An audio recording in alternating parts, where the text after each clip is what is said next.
बेंगलोर में आरसीबी की जीत के जश्न के दौरान चिन्नास्वामी स्टेडियम के बाहर भगदड़ हादसे में 11 लोगों की मौत, 33 लोग जख्मी। चिन्नास्वामी स्टेडियम के गेट नंबर 6 के बाहर मची भगदड़। स्टेडियम के बाहर उम्मीद से ज्यादा उमड़ी भीड़, पेड़, दीवारों और गेट पर लटके थे लोग। स्टेडियम में एंट्री के दौरान अचानक बेकाबू हुई भीड़, अफरा तफरी मचने से कई लोग गिरे, जिन्हें कुचलते हुए लोग आगे बढ़े।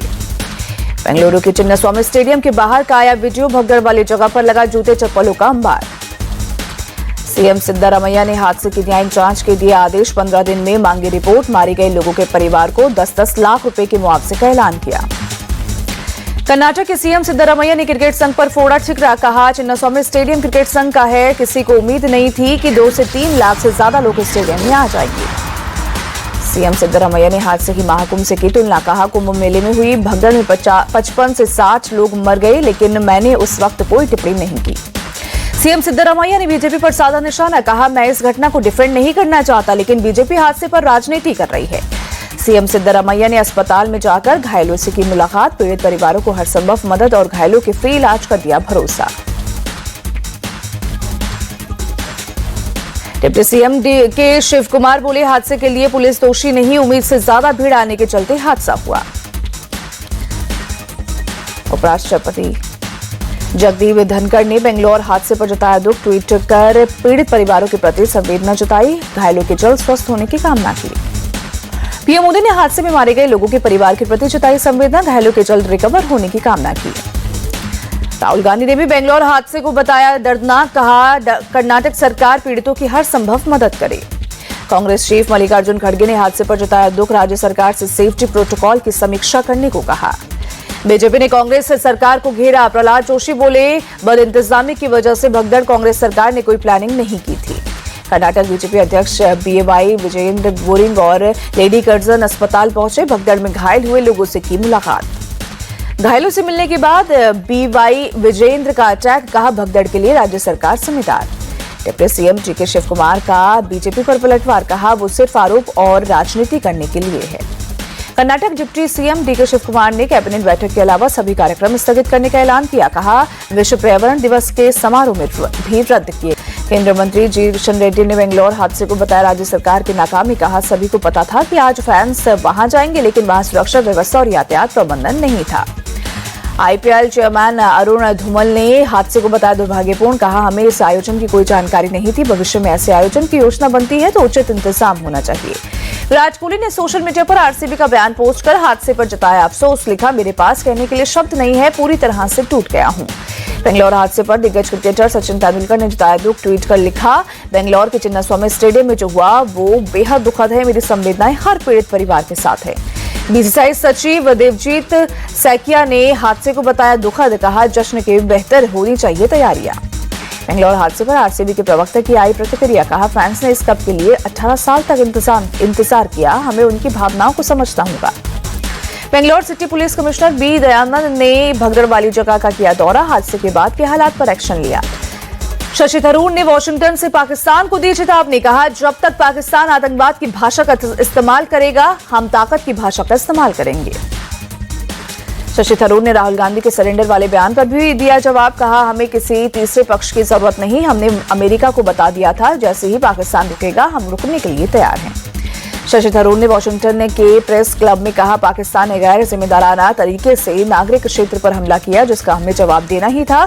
88 घंटे में पाकिस्तानी डीजीएमओ ने युद्ध बंद करने की अपील की तो हमने इसे बंद कर दिया। शशि थरूर ने ऑपरेशन सिंदूर को एक शानदार नाम बताया, कहा यह संयोग नहीं है कि सिंदूर का रंग लाल है जो खून के रंग से दूर नहीं है। हिंदी में कहते हैं कि खून का बदला खून, और यहाँ सिंदूर का बदला खून था।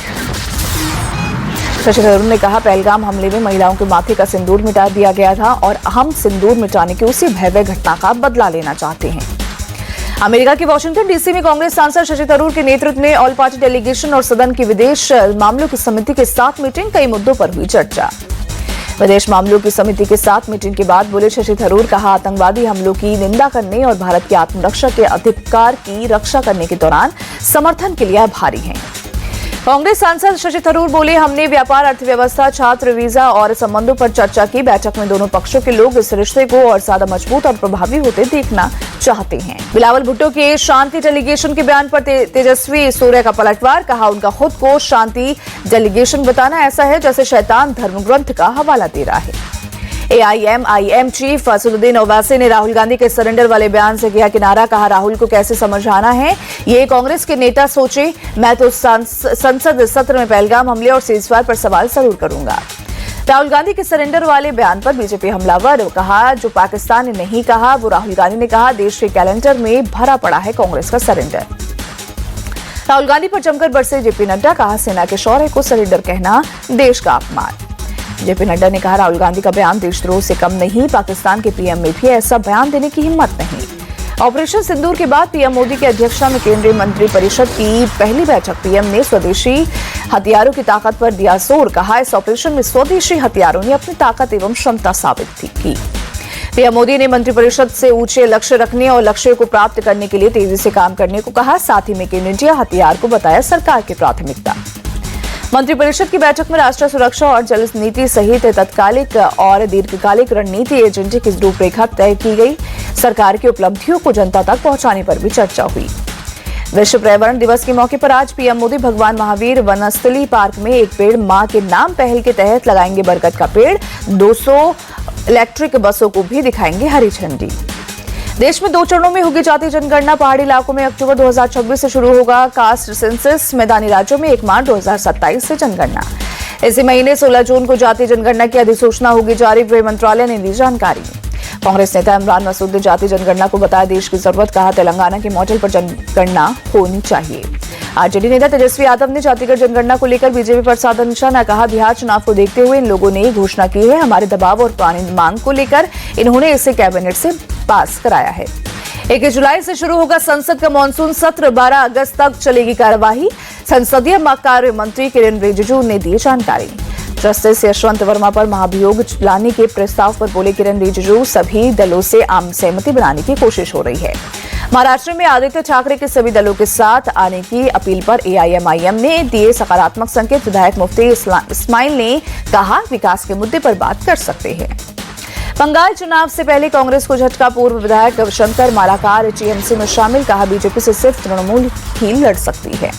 सीताराम मांझी ने तेज प्रताप को पार्टी और घर से निकालने को बताया लालू यादव की प्लानिंग, कहा तलाक के बाद ऐश्वर्या को संपत्ति में हिस्सा देने से बचने के लिए कर रहे हैं ड्रामे। लोजपा के मुख्य प्रवक्ता डॉक्टर राजेश भट्ट की चिराग पासवान से अपील, शाहाबाद से चुनाव लड़े। बिहार के तारैया में बोले जनसुराज चीफ प्रशांत किशोर, कहा यहां जो भीड़ है वो बदलाव चाहती है, सभी लोग भ्रष्टाचार सरकार से त्रस्त है। अयोध्या के श्री राम जन्मभूमि मंदिर में आज सुबह 11 बजे होगी राम दरबार की प्राण प्रतिष्ठा। उप मंदिरों में स्थापित मूर्तियों की भी होगी प्राण प्रतिष्ठा। सीएम योगी बोले होंगे राम दरबार के प्राण प्रतिष्ठा समारोह के मुख्य अतिथि। हनुमानगढ़ी के करेंगे दर्शन, सरयू महोत्सव का भी करेंगे उद्घाटन। राम दरबार की प्राण प्रतिष्ठा के लिए श्री राम जन्मभूमि मंदिर को सजाया गया, रंग बिरंगी रोशनी से जगमगाया मंदिर। राम की नगरी अयोध्या पहुंचे एलन मस्क के पिता एरोल मस्क, कहा भारत एक अद्भुत जगह, जितना संभव हो सके उतने लोगों को अब भारत आना चाहिए। वियतनाम से वापस वाराणसी पहुंचे भगवान बुद्ध की पवित्र अस्थियां सारनाथ स्थित बौद्ध मंदिर में स्त्रियों को पूजा पाठ के बाद स्थापित किया गया। भारतीय रेलवे जल्द तत्काल टिकट बुक करने के लिए ई आधार प्रमाणीकरण का इस्तेमाल शुरू करेगी, रेल मंत्री अश्विनी वैष्णव ने दी जानकारी। रेलवे ने सामान्य और तत्काल टिकटों में फर्जीवाड़ा करने वाले बड़े रैकेट का किया भांडाफोड़, कुछ ही मिनट में फर्जी आईडी से टिकट कटता था बुक। रेलवे ने IRCTC की 2.5 करोड़ फर्जी यूजर आईडी की बंद, इन्हीं आईडी से हो रहा था फर्जीवाड़ा। जम्मू कश्मीर के रियासी में चिनाब आर्च ब्रिज बनकर तैयार, पीएम मोदी 6 जून को पुल का करेंगे उद्घाटन। उधमपुर श्रीनगर बारामूला रेलवे लिंक परियोजना का हिस्सा है चिनाब ब्रिज। इंजीनियरिंग का अद्भुत नमूना चिनाब ब्रिज 22 साल में बनकर हुआ है तैयार। ब्रिज की ऊंचाई 1178 फीट और लंबाई 4300 फीट है। लखनऊ के अलीगंज में एक शख्स की गला रेतकर हत्या, पुलिस के मुताबिक आरोपी मृतक का रिश्तेदार है। पुलिस फरार आरोपी की तलाश में जुटी। यूपी के संभल में चंदौसी कोतवाली के पास कब्रिस्तान पर बुलडोजर एक्शन, सीओ अनुज चौधरी की मौजूदगी में सरकारी जमीन पर बनी कब्रों को हटाया। प्रशासन के मुताबिक सड़क की जमीन पर करीब 10 फीट तक का था कब्रिस्तान का अवैध कब्जा, सड़क के चौड़ीकरण के लिए हटाई गई कब्र। राजस्थान पुलिस की एजीटीएफ को मिली बड़ी कामयाबी। सोनू चंबल गैंग के 2 बदमाश जीतू चंबल और तेजपाल ठाकुर को किया गिरफ्तार। एक AK-47 राइफल और 34 जिंदा कारतूस किए गए बरामद। नोएडा के थार मामले में 2 आरोपी अमन अवाना और आकाश अवाना गिरफ्तार। सोशल मीडिया के कमेंट पर सुमित और सौरभ से कहा सुने के बाद ही की मारपीट और थार से मारी टक्कर। नोएडा में थार से कुचलने के मामले में बड़ा एक्शन। घटना छुपाने के आरोप में थाना प्रभारी और चौकी इंचार्ज सस्पेंड। झारखंड में बकरीद को लेकर पुलिस प्रशासन अलर्ट। हजारीबाग में सुरक्षा बलों ने की मॉक ड्रिल। पुलिस ने शहर के कई इलाकों में किया फ्लैग मार्च। लोगों से की शांति बनाए रखने की अपील। उपद्रवी तत्वों को पुलिस ने दी चेतावनी।